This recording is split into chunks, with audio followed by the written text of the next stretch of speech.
বিগত সরকার দেশের পল্লী উন্নয়নে যতটুকু কাজ করেছে তার চেয়ে বেশি অনিয়ম দুর্নীতি করেছে। পল্লী উন্নয়নের নামে গ্রামগঞ্জে কার্যকর কোনো উন্নয়ন করেনি তারা। এসব অভিযোগ করেছেন স্থানীয় সরকার, পল্লী উন্নয়ন ও সমবায় মন্ত্রী মির্জা ফখরুল ইসলাম আলমগীর। জাতীয় পল্লী উন্নয়ন দিবস উপলক্ষে সকালে রাজধানীর ওসমানী স্মৃতি মিলনায়তনে আয়োজিত অনুষ্ঠানে তিনি এসব কথা বলেন।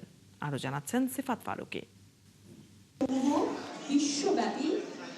প্রতি বছর ৬ জুলাই পালিত হয় জাতীয় পল্লী উন্নয়ন দিবস। ভোগান্তি ভুলে চলে আসুন রিগালে, ওয়ারেন্টি সহ স্টাইলিশ কালেকশন নিয়ে রেডি রিগাল ফার্নিচার। দেশের গ্রামীণ অর্থনীতি, পল্লী উন্নয়ন কার্যক্রম এবং এর সাথে জড়িতদের অবদানের স্বীকৃতিস্বরূপ দিবসটি পালনের সিদ্ধান্ত নেয় সরকার।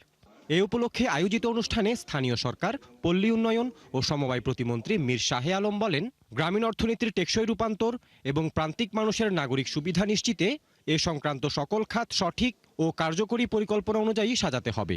আমরা পল্লী উন্নয়ন এবং সমবায় বিভাগের সকল সেক্টরকে আগামী দিনে এমনভাবে ঐক্যবদ্ধভাবে তৃণমূল পর্যায়ে আমরা কাজে লাগাবো যেন গ্রামের অর্থনীতি আমাদের অন্য একটি পর্যায়ে চলে যায়।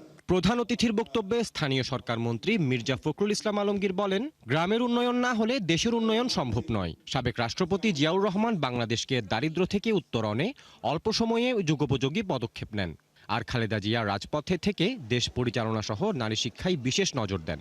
ডিআরডিবির মূল কাজটা হচ্ছে ওই জায়গায় যে জনগণকে সম্পৃক্ত করা, জনগণকে সংগঠিত করা, তাকে প্রশিক্ষণ দেওয়া এবং প্রশিক্ষণের মাধ্যমে যে পণ্য সে যে জিনিসটা সে উৎপাদন করবে সেটাকে বাজারজাত করে আয় করা। প্রতিটি গ্রামে আধুনিক নাগরিক সুযোগ সুবিধা পৌঁছে দিয়ে দুর্নীতিমুক্ত স্থানীয় সরকার ব্যবস্থা গড়ে তুলতে পল্লী উন্নয়ন বোর্ডের প্রতি আহ্বান জানান তিনি। শহীদ প্রেসিডেন্ট জিয়াউর রহমান তিনি বাংলাদেশকে কিন্তু এই জায়গা থেকে টেনে উপরে তোলার জন্য তার খুব অল্প দিনের সময়, 3.5 বছর 4 বছর সময় তিনি তাকে যুগান্তকারী পদক্ষেপ করে নিয়ে গিয়েছিলেন। দেশনেত্রী বেগম খালেদা জিয়া সেই প্রথম যে জায়গায় হাত দিয়েছিলেন সেটা হচ্ছে যে নারীদের শিক্ষার ক্ষেত্রে তিনি হাত দিয়েছিলেন, যে নারীদেরকে যদি শিক্ষিত করে তোলা যায় তাহলে এমনিতেই বাংলাদেশ শিক্ষিত হয়ে উঠবে, বাংলাদেশ উজ্জীবিত হবে। জাতীয় পল্লী উন্নয়ন দিবস উপলক্ষে এর আগে উন্নত পল্লী সমৃদ্ধ দেশ সবার আগে বাংলাদেশ প্রতিপাদ্যে সচিবালয়ে স্মারক ডাকটিকিট উন্মোচন করেন প্রধানমন্ত্রী তারেক রহমান। সিফাত ফারুকী, ৭১, ঢাকা।